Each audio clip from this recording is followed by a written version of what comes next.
everyone. Thank you all so much for coming. We're so excited to have you here. My name is Johanna Bozua. I am the executive director at Climate Community Project, who is putting this on along with Commonwealth, Verso Books, and we have some DSA organizers who are definitely in the crowd tonight too. So thank you all for coming. Thank you. We are going to be having an incredible conversation tonight about the future of the energy transition and what that looks like and what we need to be fighting for. And I think it's going to be a really great, fascinating discussion. And we have an incredible panel of some of my favorite people that you all get to listen to tonight. So we have Brett Christophers, who has just come out with his latest book, The Price is Wrong, Why Capitalism Won't Save the Planet. And so we're really excited to have you here, coming from University of Uppsala as well. Kate, we've got Kate, who is an incredible journalist who has been covering this work on energy transitions for an incredible amount of time, has done some incredible reporting on this issue. And we have Lizzy Oh here, who was one of the core organizers working on the Build Public Renewables Act in New York that passed. Good job, New York. And then we have Melanie Brussler, an old colleague of mine and a dear comrade who works with Commonwealth that used to be just in the UK, but has built out into the United States, looking as well at the political economy of transition. So this is an incredible panel. I'm so excited to hear what they have to say, and please help me in giving them a warm welcome.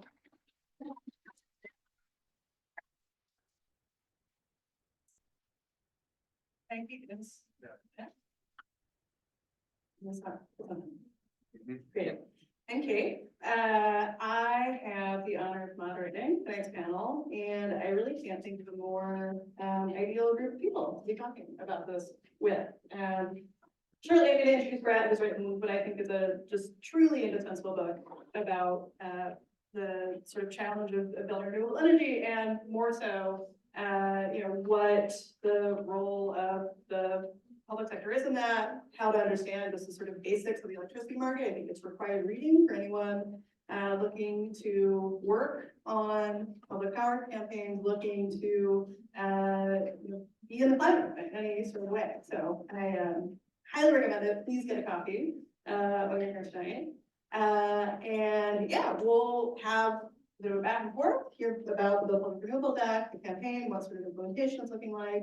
And have that in conversation with some of the analysis that Brett brings from his book. But first off, I'm going to let Brett talk a little bit about that, and I'll hand it to you. Okay. Thanks, Kate. Thanks obviously to the People's Forum for having us. I was here last night, and it's great to be here again. And obviously thanks to CCP for organising this and putting it all together. And thanks to everyone for coming. It's quite a big book. So I'm going to spend about 10 minutes trying to condense what is quite a big book with a lot of detail and kind of wonky stuff in it into hopefully what will be a relatively coherent kind of top level overview of some of the arguments in there. But obviously it means I'm going to be glossing over a lot of detail, but I'm more than happy to get into some of the details later, either in the discussion here or over drinks later this evening. So I'm just going to try and run you through what I argue in the book. And the place I wanted to start is to say, this is a book about renewables. It's a book about, essentially about solar and wind and the deployment of solar and wind power. And it's important to say that the word deployment is important there. So this is not a book about the manufacturing side of the business. It's not a book about building turbines, building and developing the cells and solar modules and so on. This is a book about deploying them.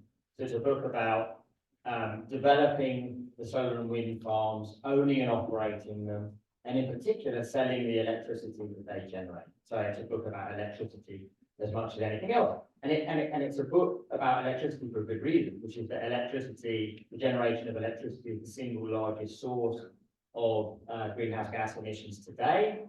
And it's going to become even more central to the climate problem and potentially the climate mitigation solution, insofar as the world strategy is, for much of the mitigation question, is obviously electrification. So you electrify things and then you try and generate that electricity without generating carbon dioxide emissions.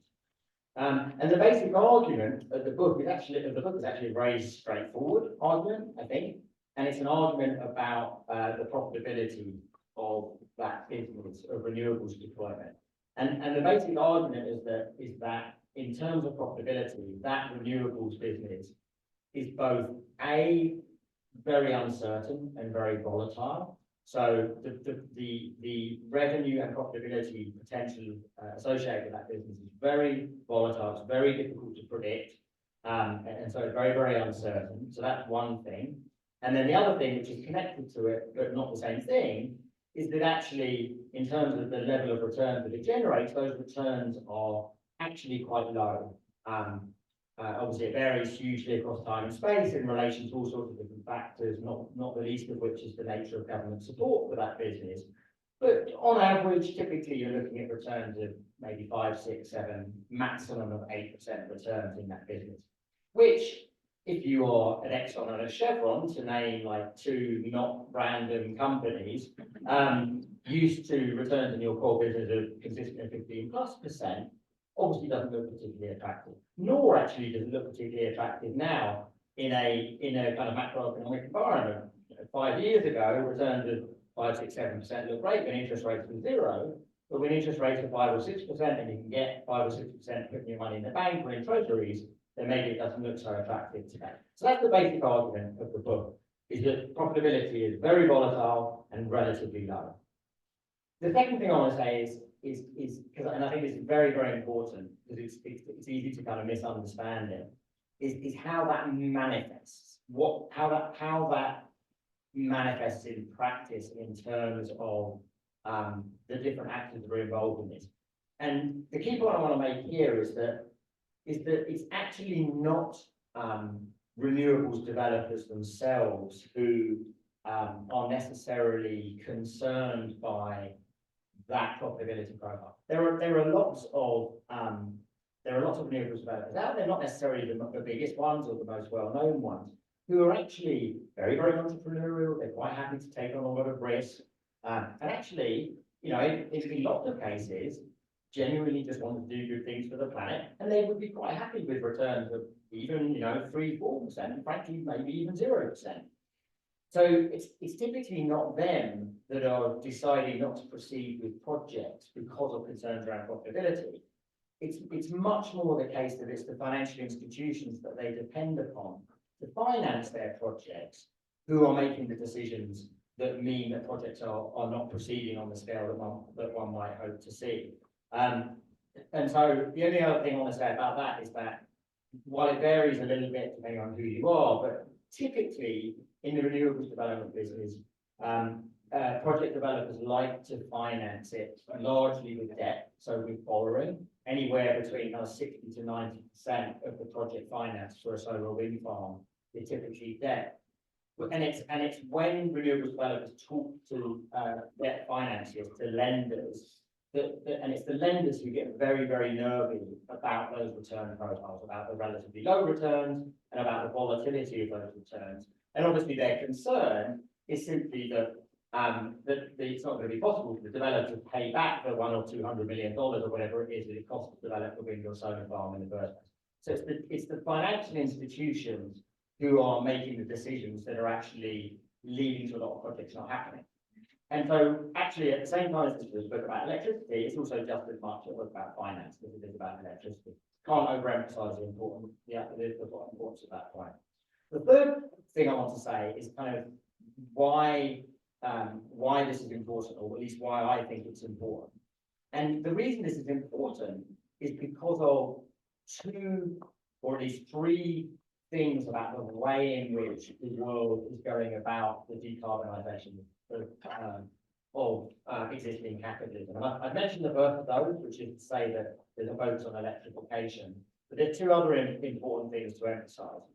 So the second thing to say of the 3 is that there is a reason that the book focuses on solar and wind.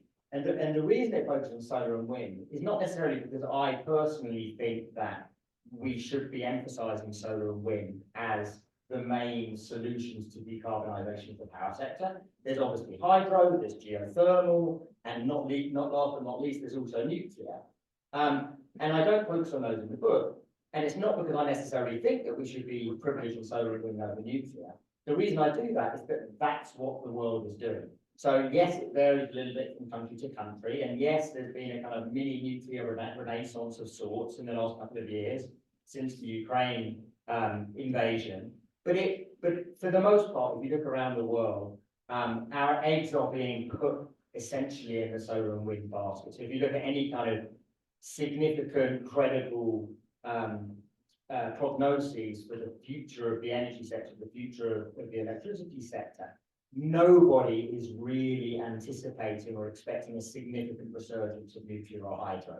At best, you might see nuclear going from, say, 10% of global electricity generation, where it is today, to maybe 13% in the most optimistic scenarios. Hydro might hold steady at maybe 15%. So the expectations are that solar and wind are the ones that are going to be really driving things forward. And that's the expectation, because that's what policymakers are focusing in large part around the world. So that's the second thing, that we're focusing on solar and wind. And the third thing is that we are, and by we, I mean the global policymakers essentially, are focusing predominantly on the private sector. So the private sector is seen as the solution to this. And what I mean by that is that solar and wind deployment are not being primarily led by the public sector. There are significant exceptions to that, of which China would be the main example. But for the most part, what governments around the world are doing is saying, look, we're not going to do this ourselves. We might do a wee bit ourselves, but for the most part, we are expecting you, the private sector, to take the lead on this. We're expecting the private sector to finance and own and operate the solar and wind farms. And that doesn't mean that governments play no role at all. So governments design and regulate electricity markets. Even more importantly than that, governments provide a range of different support mechanisms and subsidies and other types of incentives to try to nudge the private sector in the right direction. But governments are not doing it themselves. And now I say those two things about the fact that we're banking on solar and wind and we're banking on the private sector, precisely to underline the significance of the argument about uncertain and low profitability in solar and wind.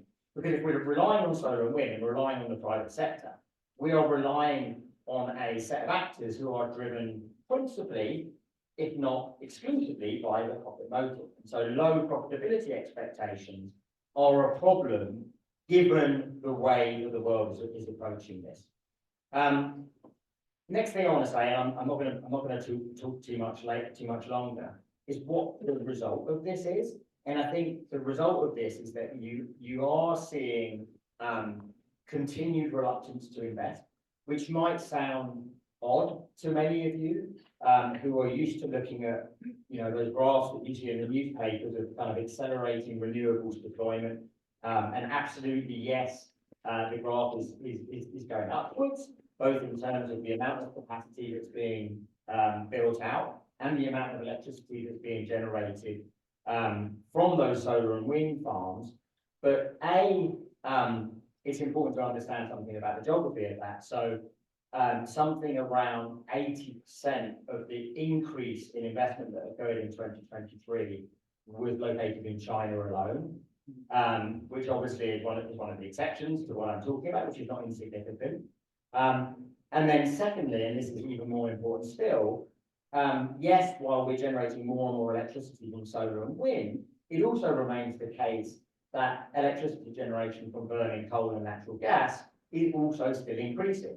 So the reality is that all that to date, it might change this year, it might begin to change next year, but certainly to date, all of the renewables development that has occurred, all of that renewable energy generation has been purely supplemental to, rather than substitutive of, fossil fuel generation. So it's impossible to suggest with any credibility that we are in any way succeeding while power generation from fossil fuels and power sector greenhouse gas emissions are continuing to go up. I'm going to leave it there. I was going to say a few things about kind of what some of the answers might be, but I think I'm probably out of time. But I'm more than welcome to touch on that, and I'm sure we will be touching on that in due course. We will get there. Like the energy transition, we path ahead, not totally certain, but we go best as we can forward. Before we open up to the panel, I want to dig in a little bit at what I think is one of the most sort of exciting arguments in the book. The book full of very exciting arguments, but if you could talk a little bit more about this sort of pricing first approach to renewable energy development, this sort of very popular idea that as soon as the price comes down per kilowatt hour for wind and solar, it will, sort of magically outcompete. You tell a pretty interesting historical story about this, and I won't ask you to, go through dozens of pages of your book, which describe this, but sort of where does that idea come from? And I'm curious in particular about this sort of, historical accident almost, right? That the sort of narratives we have around renewable energy are crafted in the sort of frothy neoliberal era through the 90s and 2000s, where there's a very optimistic stance among policymakers about what markets can do, about their capacities to sort of change the world. And we are not quite in that moment now, but a lot of that is sticky. A lot of that, is still really informing the ways that we think about, just what this transition will look like. So if you can talk a bit about where that comes from. Yeah, so I think a good place to start with this is to say that if you go back 20, 25 years in time to when, you had commercial development of wind and solar obviously back in the 80s and early 90s in some parts of the world, but in terms of significant initiatives to really move things forward, around 20, 25 years ago.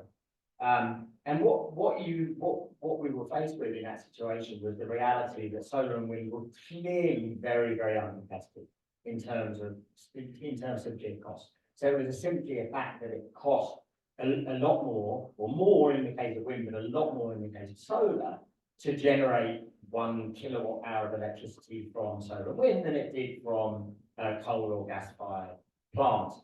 And so that cost issue became a kind of stick with which opponents of any kind of energy transition would beat renewables. It was a relentless argument. It was like, well, why would we want to invest in renewables when they're so goddamn expensive, when we can just stick with coal and natural gas? It's a much more economically efficient approach to things. And so obviously what governments did was they, to the extent that they were keen to drive a transition of some kind, they took moves that were all about trying to improve the economic competitiveness of renewables.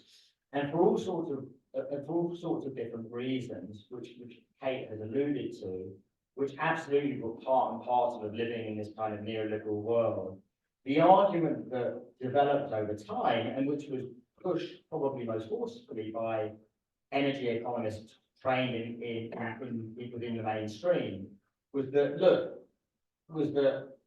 you policymakers, all you need to do is you need to support renewables through various forms of subsidy and incentive mechanism. And you need to do that to enable the industry to improve the technologies through production efficiency and so on and so forth, to the extent that those costs come down. And then eventually you'll get to the point where they are cost competitive with gas and coal, and it will be just as cheap, if not cheaper, to generate electricity through solar and wind than it will be from coal and natural gas. And then you'll be in a position to remove those subsidy and support mechanisms, and renewables will stand on their own 2 feet. And around the 2010s, we did actually reach that point, more or less, where in terms purely of the generating cost, the cost of generating, the average cost over the lifetime of a electricity generating plant for solar and wind was as cheap, if not in some cases cheaper than it was for coal and natural gas. And governments were like, okay, cool, we're in this position that the energy economists have told us we can remove the support mechanisms. But what they found is that actually if you do that, investment collapses. And actually a significant part of the book is given over to explaining that kind of apparent paradox, because you might intuitively think, well, hang on a second, if we reach that point, then surely they should be able to remove support. But actually it's not that straightforward, and a lot of the book is given over, as I say, to explaining that. But I think the thing that Kate is absolutely right about is that the whole discourse of the energy transition, when it's talked about in economic terms, is framed through this price narrative. it's all about the levelized cost of energy, and you see the same graphs being reproduced over and over again. And in fact, it's the exact same discourse both on left and right. Everyone is in agreement that it's all about this, and so whether it's Bill McKibben or Adam Tooze or someone on the right, they constantly repeat this thing. Well, renewables are flying, and it's all about the fact that they're unbeatably cheap, and it's actually a completely flawed representation of what's actually going on in the economics. And so the belief has become that and this is the key point, the belief has become that the economics of this are all completely resolved, and that the only remaining obstacles are obstacles related to things like political obstructionism, slow permitting, difficulty getting grid connections. And the idea that there might still be some form of economic problem is kind of not on the table at all. And the book is really about saying, well, actually, there are still some really significant economic factors, and it's about pushing it towards trying to look at this through a profitability rather than a price lens. And it's so interesting just compared to the sort of foundations of the fossil fuel economy, right? I think about like oil in the United States, where basically as soon as they find oil, that you have drillers sort of going to state regulators saying, can you do sort of high level forms of market coordination to keep us from driving the price down? And then, ask for, all of these subsidies, which still exist, right? You still have the fossil fuel industry, which is like dependent in a lot of ways on very elaborate forms of state support, both through the tax code, in kind, sort of international diplomacy efforts. And so, yeah, it's just very, I think you lay it out really well, just the idea that like renewables are going to be the sort of free market test case where like you have this form of energy that can sort of stand on its own, just given the sort of infallibility of the economics behind it, is a sort of wild story. You lay it out that way. But to get it, to sort of edge us toward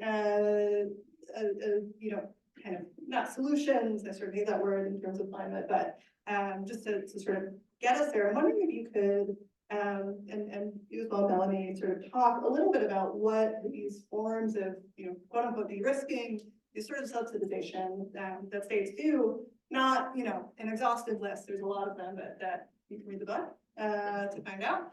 But some of the sort of typologies of how states step in to support renewable energy development, and then if sort of getting at your answer potentially, tell me if I'm wrong, but if building out large-scale renewable energy requires some level of state support, right? Requires some level of subsidization to take off and to just operate the energy economy, how should we think about the role of the state in that? So what is the balance between these sort of de-risking methods and public ownership, right? And some sort of higher level, public coordination around what it takes to run a zero carbon grid. I could jump in on that. Is this on? Great, can people hear me? Great. So I find it helpful to actually step back and think, what does power sector decarbonization entail? So I think in general, decarbonization, just kind of writ large, is an investment and divestment problem. We just have existing physical infrastructure and equipment that we use to produce stuff. How do you move to the green system? That's a process of investment. But it's not as simple as just saying green line goes up, fossil line goes down, and somewhere in the middle, that's the transition. In particular, the electricity system is a really gnarly monster.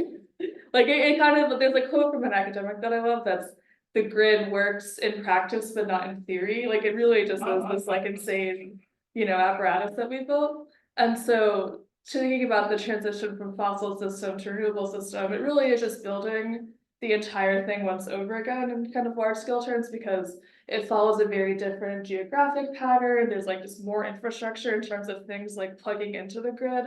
And we face this problem where in a lot of electricity systems worldwide, this is the case for New York, the UK, which I study quite a lot, the actors that govern the grid and operate the grid are quite fragmented. So in the case of wholesale markets, the way that the grid is structured is that you have the physical grid that's owned by one actor, usually a monopoly, and then you have a wholesale market where there's however many generators that are just they're distinct actors, and then you have transmission or distribution companies that are all kind of in the mix, making their own investment decisions. And along the way, are we building a coherent system where it's not just a matter again of increasing things, you have to make sure that you're building things in a very precise way to make sure that the grid can balance over time, which is also very difficult moving from one system to another because they're kind of like incongruous. Even the process of divesting from fossil gas generation, for example, is like a pretty difficult thing where you have to decrease the operation of assets over time, but not necessarily directly divest from them outright. So it's like a very difficult dance. And so the fact that this has been outsourced to private actors kind of at that macro level is pretty nonsensical. But then I think Brett's book does a really excellent job of narrating how the existence of utility scale renewables worldwide is always and everywhere a state project. It's really been the matter of state subsidies, which there's different tools. I think we can kind of like maybe skip an esoteric inquiry on the nature of risk in the state, but I think it kind of falls into categories that Brett lays out quite well around either subsidizing the upfront investment costs or providing stability of like profitability over time. But I think with that, it's important to stress that the tools that are often used for de-risking, I think worked to a certain degree to bring some renewables online during, again, this era of low interest rates. But I think that we're increasingly finding that these same tools are actually like making investors more prone to risk as these conditions change over time. And so we're likely to see like even more state intervention to kind of keep a certain level of renewables investment going. And then third point, kind of to end, is that any kind of large scale infrastructure project or system like the electricity system is ultimately funded by the public. So, you know, you live in New York, you have your electricity company that you pay into, you can't just like leave that. It just, whatever kind of capital investment is happening will either be funded by ratepayers or funded by the state anyway. So just kind of given this apparatus of like, there's so much state intervention to get a certain amount of investment happening, but it's very insufficient, very uncoordinated, and is likely to kind of continue to falter over time, I think really does raise the specter of public ownership, always hopefully. Yeah, I mean, I don't want to, there's not much I really want to add to that. I think all I will say is that where Melanie was leading, in relation to Kate's question about the role of the public sector, the role of the state within the different visions that are out there about how things might develop going forward. I think it's useful to think about how different constituencies, for want of a better word, think about this. And I want to just point out very, very briefly the three kind of main visions that are out there for those who either explicitly or implicitly acknowledge that there is an investment problem here. And I think, and those three different visions think about the role of the state in a very, very different way. And I think it's useful to foreground those because of that. So for the first constituency is what I would kind of maybe unfairly kind of call like a mainstream energy economics community. And for that community, the basic argument is look, the problem is not that we're relying on the private sector and markets to lead us out of this. It's actually a very straightforward problem, which is that we haven't got the market design right. So Melanie was talking about these wholesale and retail markets we have, and what economists argue, and actually there's some grounds on which they're absolutely right. They say, look, those markets were designed for a very different world. They've been around for like 30 or 40 years now. In other words, when we built them, we lived in a fossil fuel world. We now live in a very different world where, yes, we still have fossil fuel power generation, but we also have renewables, and we have batteries coming online. So actually, all we need to do is kind of tweak the market design, and then everything will flow adequately. And so it's all about market optimization. It's about getting the market design right, and then everything will be fine. And this is kind of the unspoken part, or actually sometimes it's spoken, the state can kind of then stay out of things. But of course, there are two problems with that argument, I think, even though there's some merit to it. One is the fact that you look at any of the types of market design that they recommend, and they all have drawbacks of their own as well as potential upsides. And then the second thing, of course, is again, as Melanie said, which is that the idea of electricity markets that kind of that don't contain the state at their very essence is an absurdity. The electricity markets are nothing if not regulatory constructions. I think what Meredith Angling calls the bureaucratic thickets. She's absolutely right. That's absolutely what electricity markets are. There's no sense in which you can have electricity markets that are not fundamentally shaped by government intervention.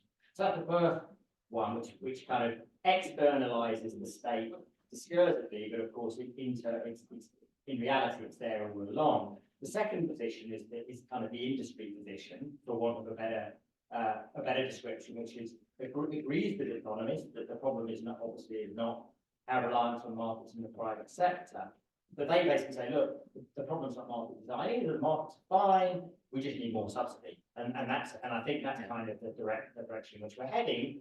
You know, they persuaded the Biden administration that we needed more subsidy in the form of the Inflation Reduction Act. But when the Inflation Reduction Act came along, suddenly you had this spike in financing costs and this spike in supply chain costs. So that potentially the revitalization of tax credits contained in the Inflation Reduction Act might not even be enough. You might need to boost them up again. And then the third solution is to say, well, you know, markets in the private sector have kind of had a good run at this. They've been in charge of things for 20 to 25 years, and it's still going too slowly. So maybe another kind of political economic solution, which might mean large-scale public ownership, is actually something we should be thinking seriously about. And I guess that's where the Build Public Renewables Act comes in. Yeah, thank you for teeing off my transition. Yeah, we in New York, as last we talked about, they have a very good example of sort of what it looks like to run a public power campaign, to win a public power campaign, and to be in the process of attempting to build public power.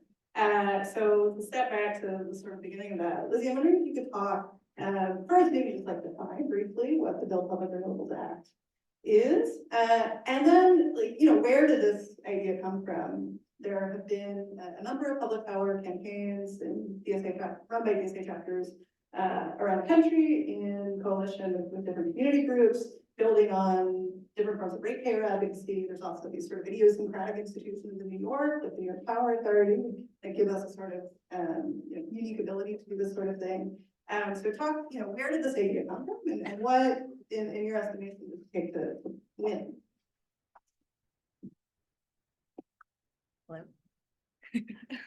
Hello. Hi. So I'm gonna get into all that, but I actually have like a villain origin. I have two villain origin stories about why I became a public power advocate. So I'm gonna share that really briefly because I was upfront and personal with the private market.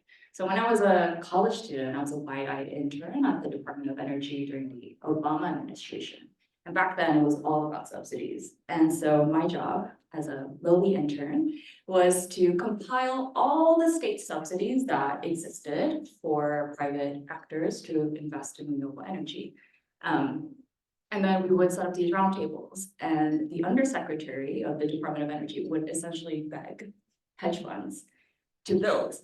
And they didn't.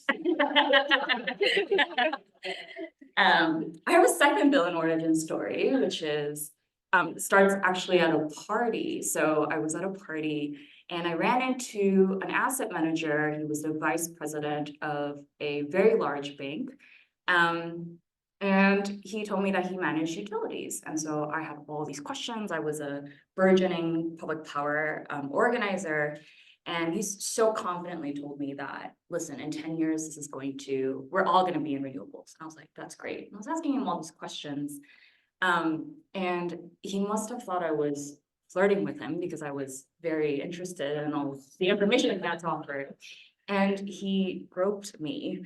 And yes, it's okay. The butt grab was not free, so he paid up. But the point is, it became real personal for me after that. I was like, this sleazy finance bro is not going to help us transition away from fossil fuels.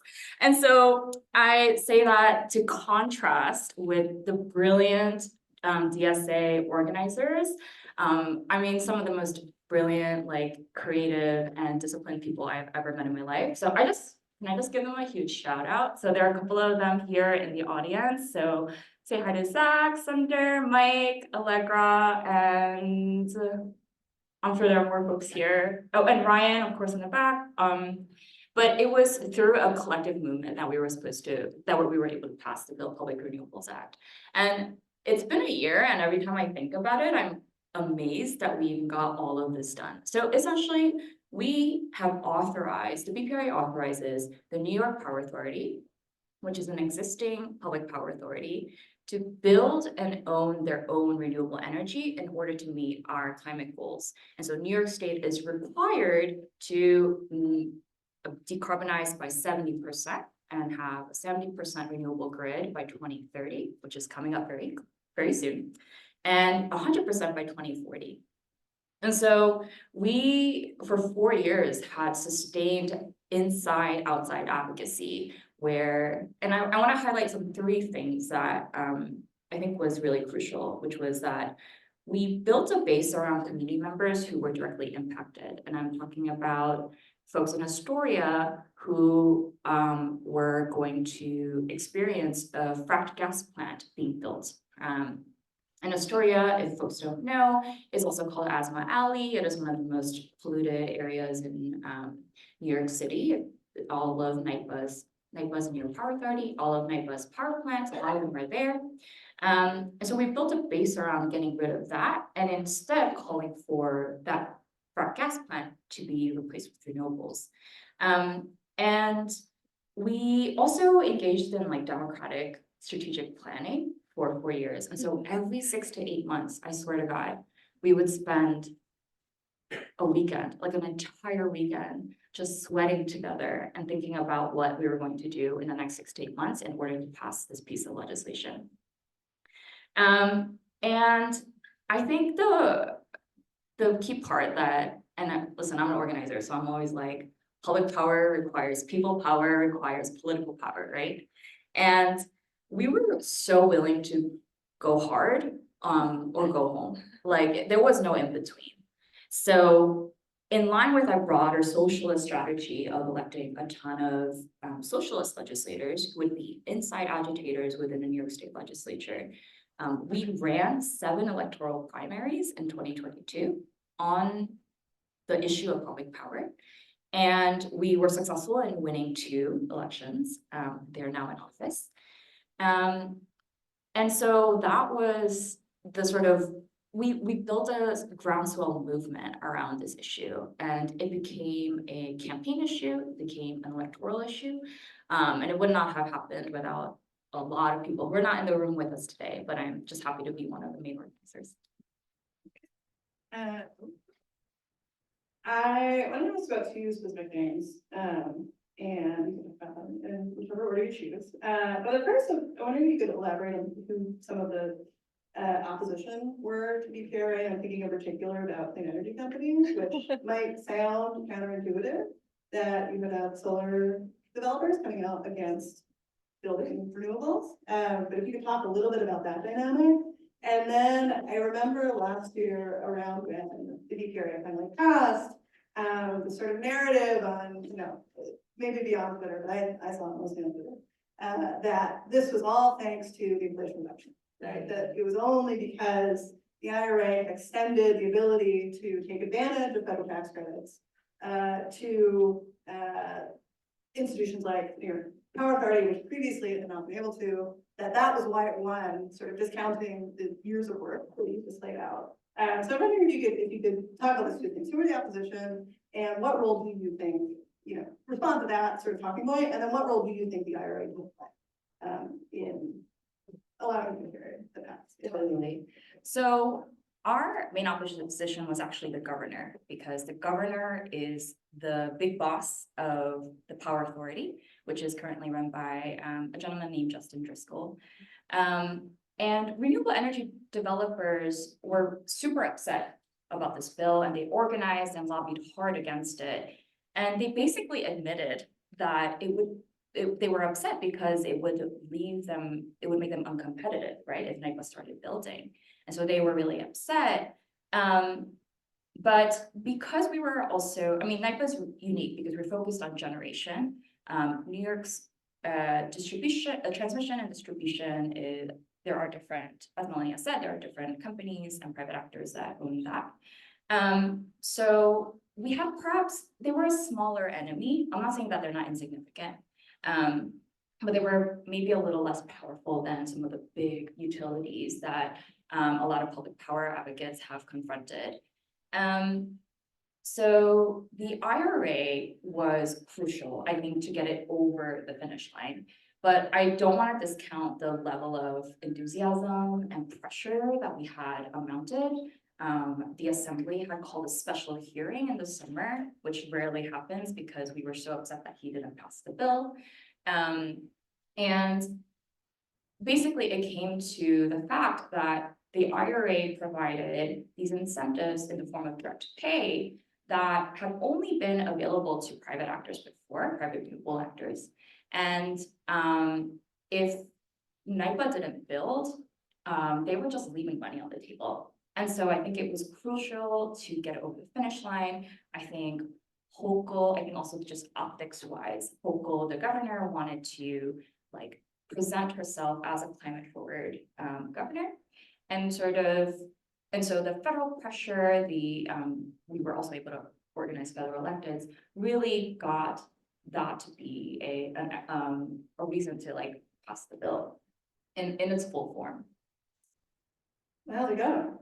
So it's been about a year since this passed, and you have more details than I do certainly, but NYPA is sort of in the process of figuring out what it looks like to live up to this mandate that now has from the state. And I'm wondering just sort of like what thoughts, what your sort of thinking has been around engaging with these sort of actually existing public power institutions, right? Of which there are many different types around the country, certainly around the world. But yeah, how is implementation going? Sort of what is, a campaign look like around implementation? And yeah, what do you think some of the takeaways are for people, maybe looking around similar campaigns and elsewhere? Totally. So we'll just lay a little bit of context. New York is supposed to build 70% renewable energy. We're at about 27. There were just 2 weeks ago, 3 huge wind turbines that were supposed to be built off of Long Island pulled out. And actually, because the price is wrong, they pulled out. And we are not, all data points to the fact that we are not on track. So our comrades, DSA, Eco-Socialists, and Public Power New York has been organizing. We've been applying pressure to NYPA to build and actually like take responsibility for the transition.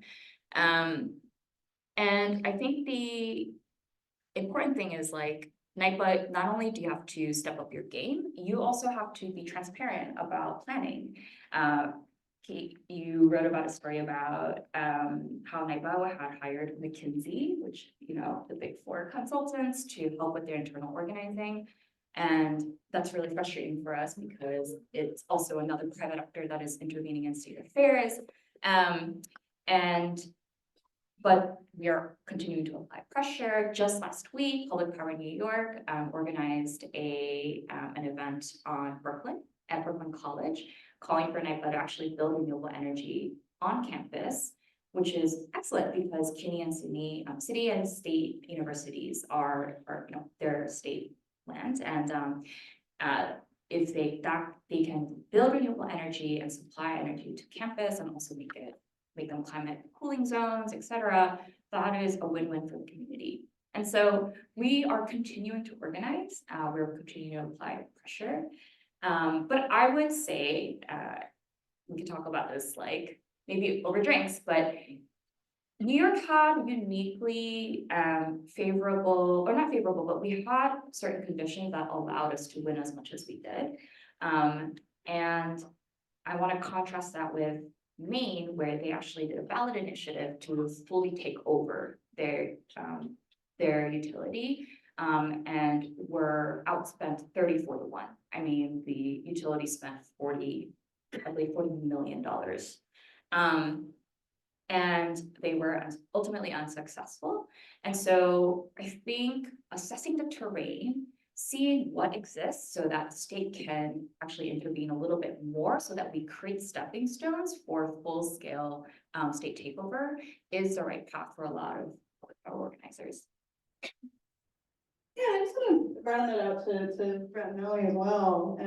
Really, it's like a state capacity question, right? And so, you know, as Cuba plays out, as similar to Eva, Melanie, there is this, you know, even beyond that, this sort of like product development level, building, you know, individual farms or, you know, wind or solar farms, is a big sort of coordination problem, which involves both public power institutions. So, you know, things like NIPA, potentially things like the Tennessee Valley Authority, which are obviously enmeshed in a whole sort of thicket of regional, national politics.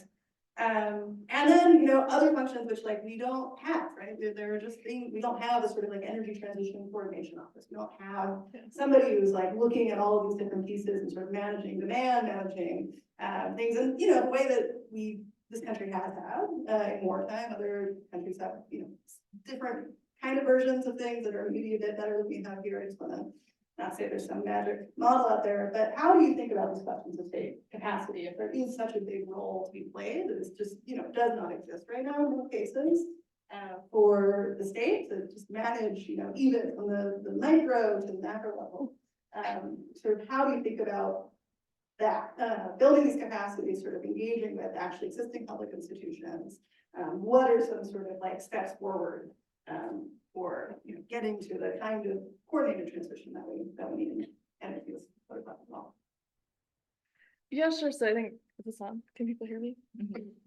So I think perhaps thinking a little bit out loud, I think it's helpful to maybe step back at what people think the private sector does and what I think public ownership could do, and then getting into what are paths towards that.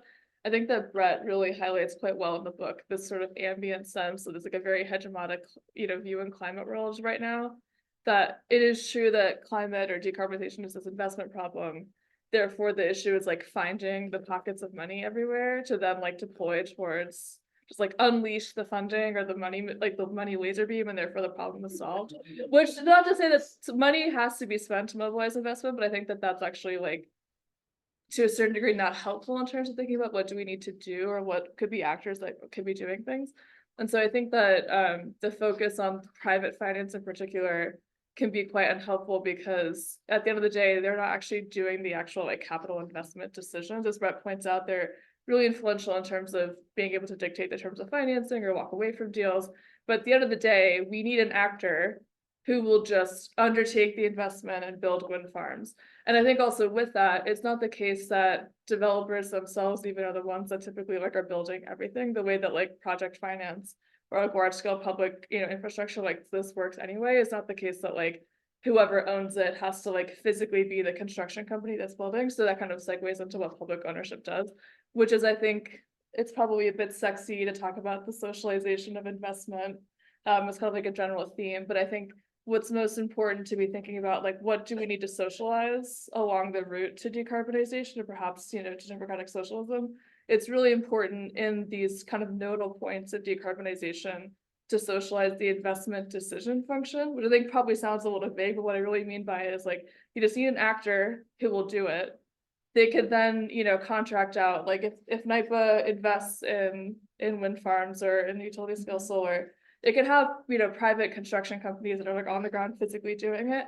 It also could issue bonds where it's like private financing of the public investment, but you just like have that actor who is undertaking the investment regardless of profitability concerns, because it's the public sector, it's doing it more cheaply anyway.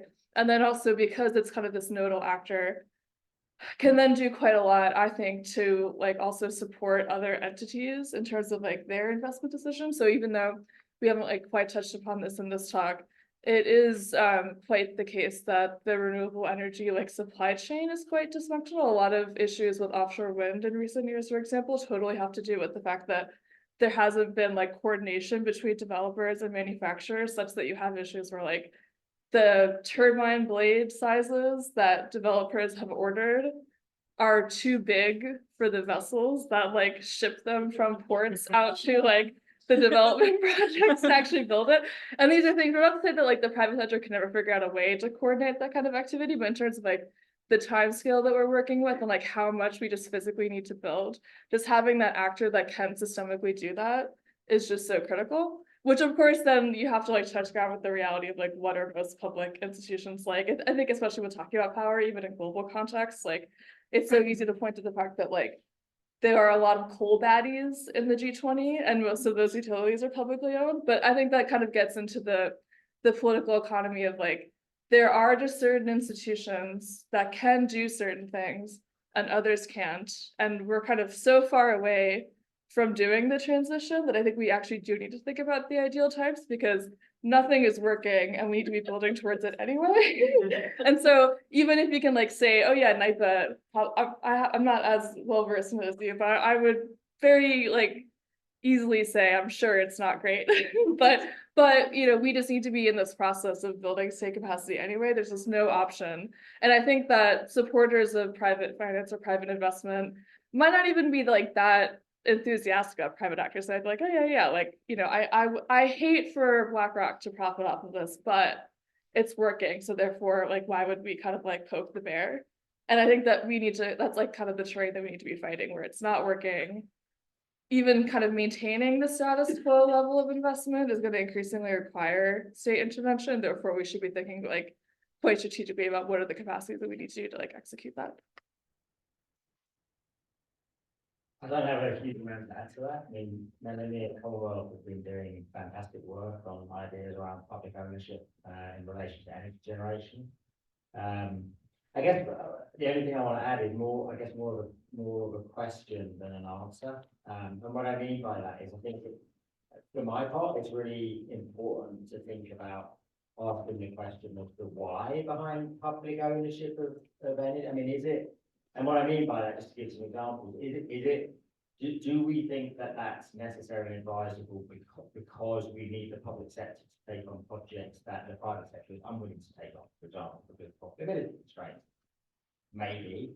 Do we think that the public sector should be doing this because they are able, through, for example, cheaper financing, to deliver energy cheaper than the private sector can, because the private sector is invested in extracting profits at all different points of the chain? Maybe. And I guess the kind of the meta question, the reason I ask those questions is that I think that question about like what public ownership is it just a really, really important question. And I always go back, when I think about these things, I always go back to the other geographers, whether like Patrick will know what I'm talking about. There was a great geographer who unfortunately died a few years ago, called Doreen Massey. In the late 1970s, she did some fantastic work on public ownership. For her, it was about public land ownership rather than public ownership of energy. And she was a great advocate of public land ownership.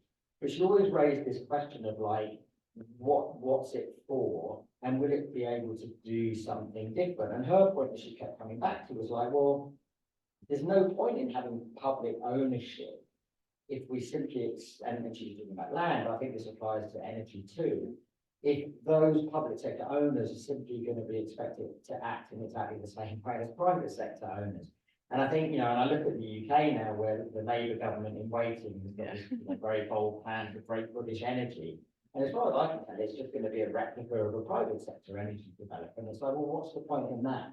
So Matthew's point was always like, there's no point in having public ownership unless that actor is enabled and incentivized to do something fundamentally different from a private sector owner. And I think that when it comes to the generating world, that's absolutely true. There's no point in having a public sector actor if it's simply kind of a poor replica of a private sector actor doing exactly the same thing. Maybe before we kick it up to Q&A, we'll just go down the line and sort of ask, just building on that, kind of what can the public sector do that lets us get out of some constraints, right? Like that's how I think about private ownership, right? Is this sort of set of constraints around what can be done. And so, you know, if we're thinking about this nexus, right? Like sorting out the mixed economy, then what is it that like public ownership allow, and maybe public coordination even more broadly, allows us to do then the sort of purely private model that is essentially the norm right now. So I'll go to you, Melanie, Lizzy.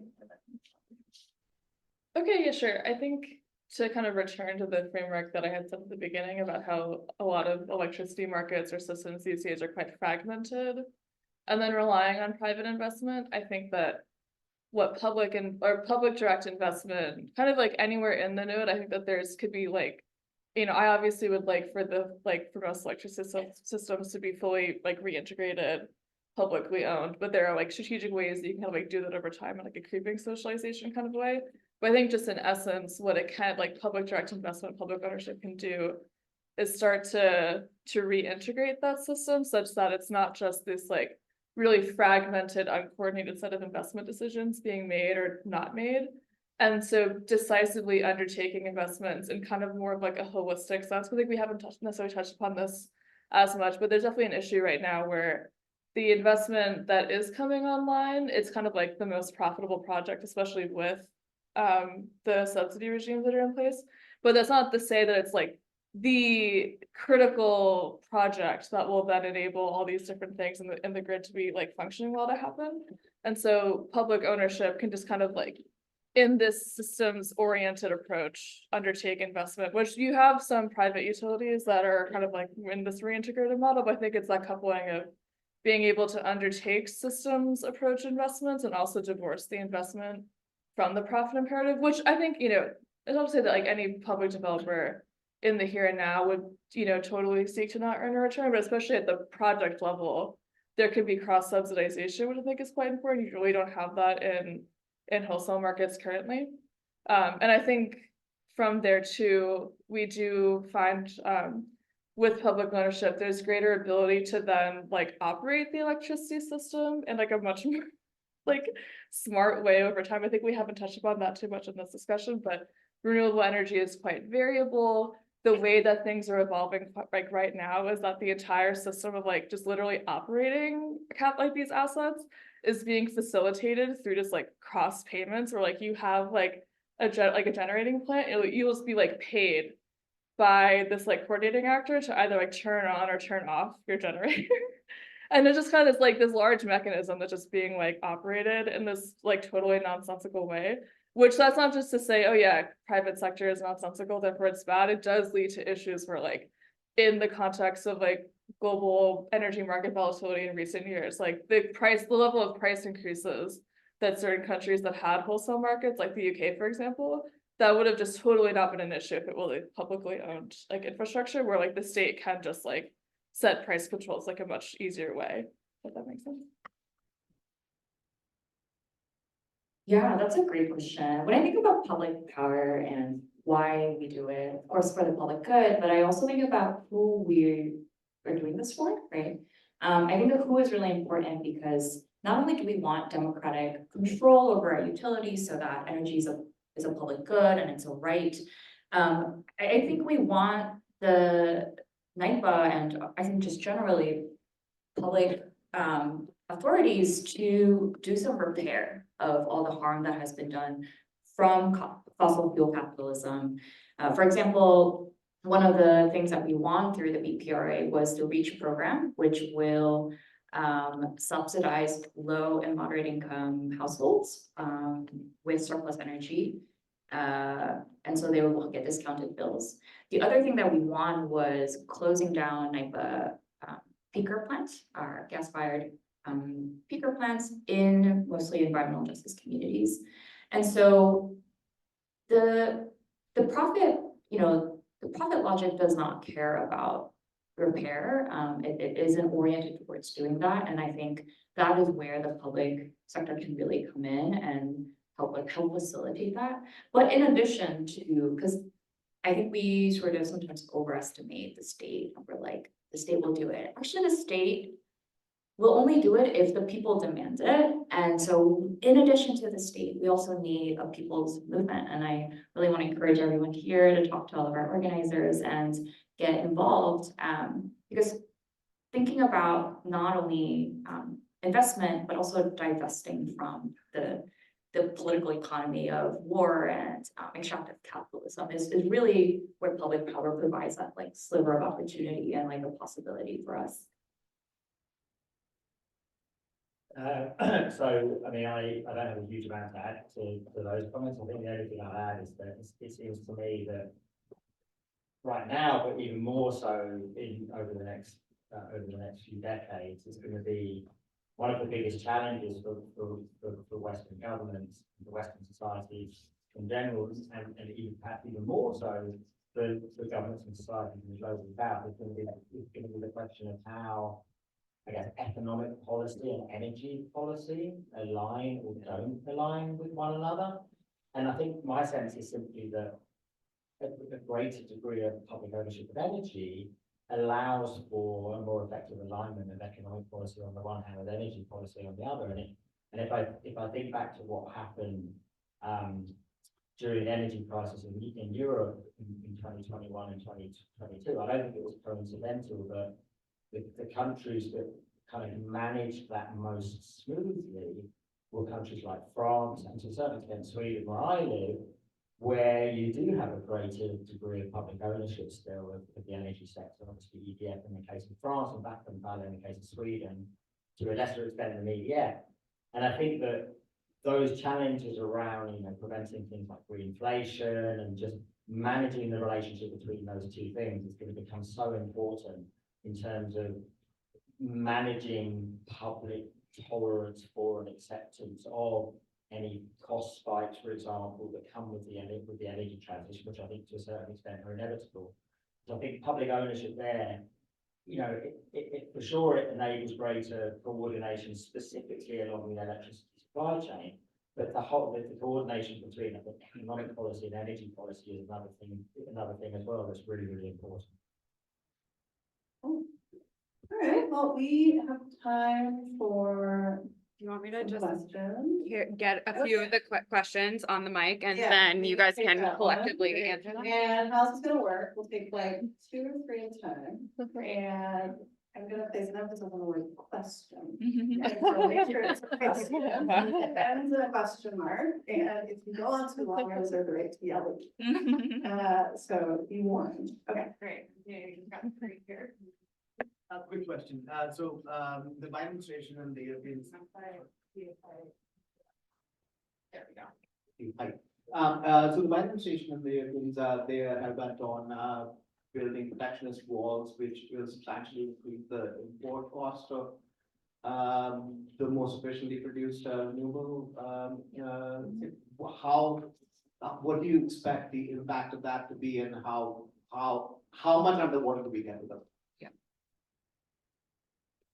Hi, thank you for this panel. This may sound like a gotcha question. I assure you it's not. I mean it very sincerely. It's unclear to me from what was said, how you're viewing capitalism as an actual problem, as opposed to, what you talked about really is a public sector under capitalism, as opposed to something other than capitalism that's necessary to do this. So are you actually arguing that these things are possible under capitalism, with a strong public funding mechanism? Is there something about capitalism in and of itself that is incompatible with the way you're seeing renewables and their need to be rolled out? And is there anything about the way we're going to roll out renewables that is a challenge to that logic? Thank you. Thank you. This is so great. So oh, this is on. Okay, hold on, sorry. I sound loud to myself. Anyway, I just want to ask the question of the panel: where do campaigns for renewable democratic power go next? Which you all answered, and I'm glad Kate brought it back to that at the end.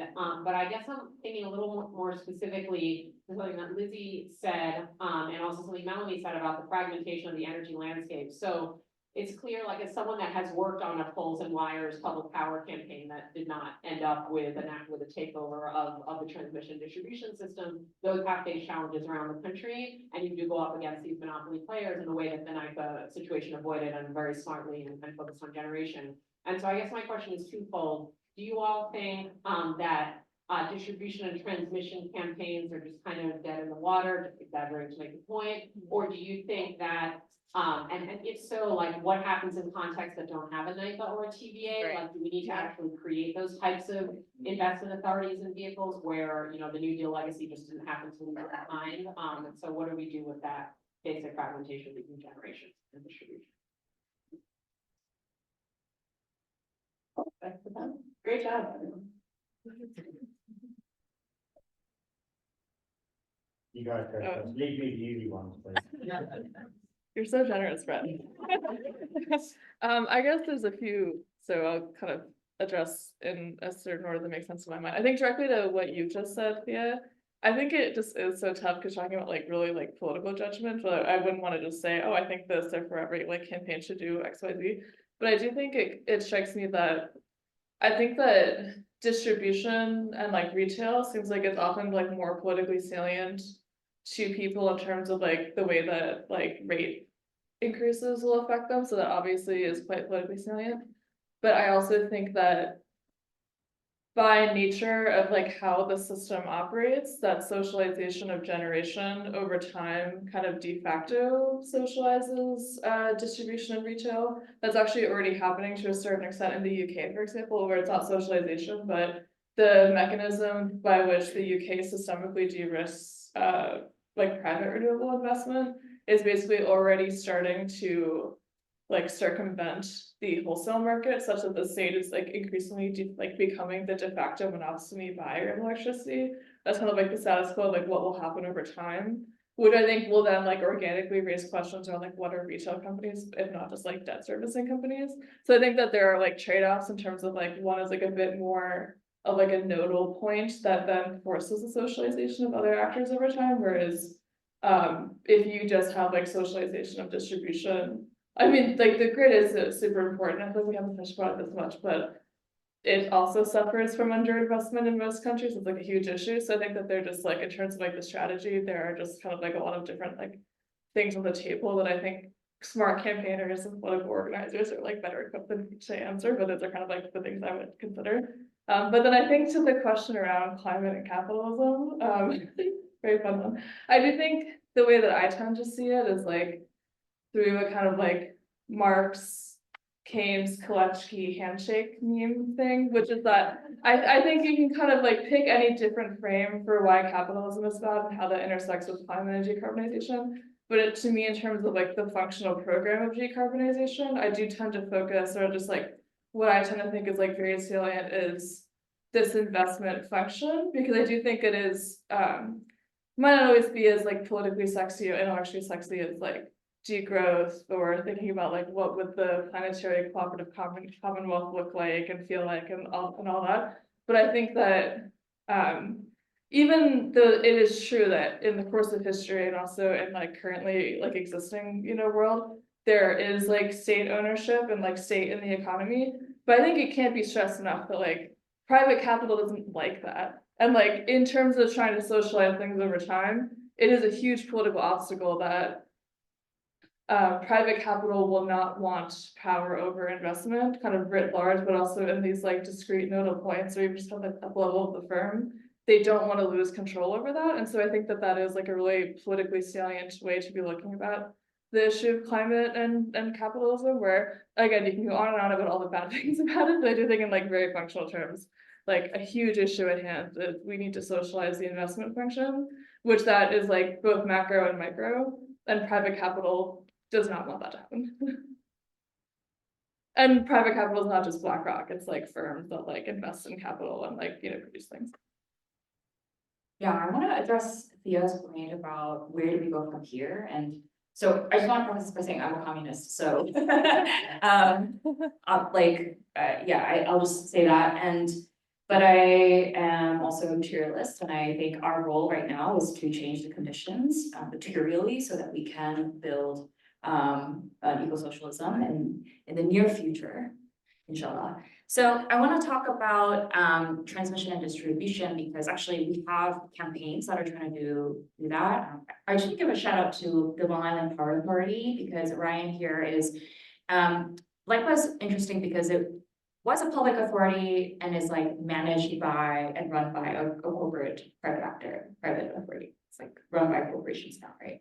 Yeah, we are public-private model, Public-private model, and only one in the country. the only freaking one in the country. And Ryan. We're losing, by the way, so don't shout me out. Yeah. But I think it's a good example, because the private actors are well organized. And what we're realizing is like, even if all the conditions are there, like the money and the sort of political will also has to be from existing state structures. And so that leads us to like the question of, do you need an existing authority. I think you need the buy-in from workers who like actually do the work of managing and maintaining your utilities and building generation. And you need committed people, like experts and folks in the public who are willing to step in and actually like build that state structure in order to say, here is our offering. And so we have to like build a proto state in order to be able to say, we're going to take over this entity. So this requires a lot of expertise. It requires a whole generation of not only organizers, but like folks who understand our grid and generation and finance in order to make that happen. And then there was a question about domestic manufacturing or the sort of wall of imports that have been causing issues with domestic manufacturing or. Sorry, I was talking about was it the EO pass that increased tariffs on substantially on Chinese renewable imports? Yes. And the Europeans are. So yeah, right, so Biden's policy of build in America. And so I just want to be like clear that China is well ahead of us in terms of renewable manufacturing, renewable deployment. They have in terms of they control a huge chunk of the supply chain. And so the Build America actually has been a sort of obstacle for us too. And I think fossil fuel companies love it because then that means we don't have to build. And so there is some advocacy going on actually to soften that requirement and not have everything be built in the US because it although it's great for US industry, it will significantly slow down the timeline. I'll just say briefly on that question, to make some moderator privilege. I think when I was writing the most recent piece about the BPRA, it seems like a lot of people just don't understand what like those tariffs look like or like what the sort of different incentives are. And so there's all this confusion in sort of power institutions about like what they can actually get because like either the guidance isn't clear or nobody understands it. And it's just like a lot of sort of, external confusion about like what these tariffs mean.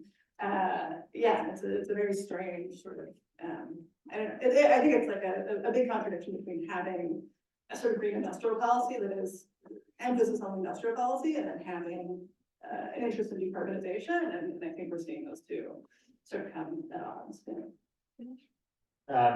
I have very little to add to what's been said, but I just, on that last point, just to make things a bit more tangible for people, just to put some numbers on this. So my understanding is that one of the key provisions of the Inflation Reduction Act, speaking to your question, is that the way the tax credits work in that solar and wind is you basically get a 30% tax credit on the investment side, or you can choose a production tax credit.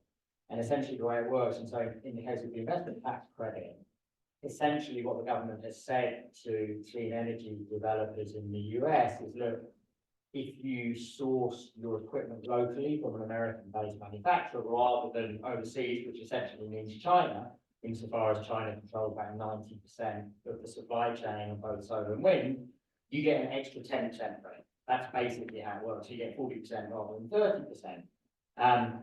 And when I was in Washington DC earlier this week, I had a conversation with someone who was at I think it's called the Council of Economic Advisors, basically people who provide advice to the team that sets the Biden policy, and they were basically saying we don't know yet whether that 10% is enough, basically to incentivize.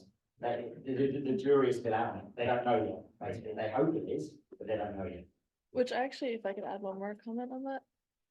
I think that the question you're raising with the tariffs, I think could be quite portable also to the issue of interest rate increases and just kind of like general volatility in the production nexus of this sector, where I think that, I personally think that like interest rates will probably be cut in the next 6 to 12 months. But I think in terms of like the horizon that we're looking at, the issue that you're raising around like how much will these tariffs increase the cost of like projects and kind of like that we were getting at. I do think that's applicable even beyond the tariff question.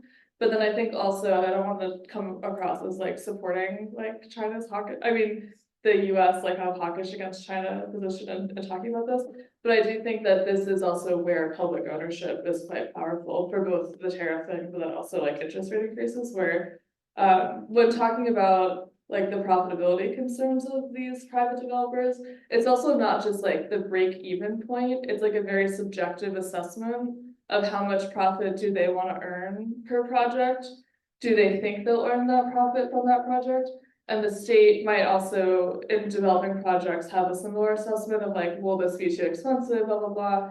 But it can just bite costs in a different way without really affecting how much the rate will be for like ratepayers later. It just has more ability to like lower its own internal profitability, especially at the project level in terms of like cross-subsidizing across like a portfolio of investments. So I think that it's important to keep in mind like what the public sector in terms of ownership can do as economic conditions change, because we're definitely not going to be facing a scenario where like interest rates are zero, there's no inflation in terms of input costs or even like availability of like inputs because of not even just tariffs, but like the fact that there's like been like production shortages of like transformers, for example. There just like is greater ability for the state to like just bite that cost basically in order to actually support the underlying producers as well. I'm getting signal that, wrap it up. Unfortunately, a lot of transformer questions, I have many more questions to ask, I'm sure all of you do too, but they're all in the book.